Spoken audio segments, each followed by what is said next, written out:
Mapapanood ang How to Slay a Nepo Baby sa mga sinehan nationwide simula sa Miyerkules, July 31.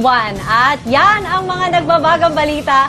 Huwag pong kalimutan mag-LSSC, like, share, subscribe, and comment sa YouTube at TikTok. Ako po si Denise Dinsay. Mga kapamilya, bukod po sa YouTube, TikTok at news.abs-cbn.com, napapanood rin po ng live ang TV Patrol Express sa Kapamilya Channel, A to Z, GPTV at All TV. Ako po si Jeff Canoy. Maraming salamat at magandang hapon, kapamilya.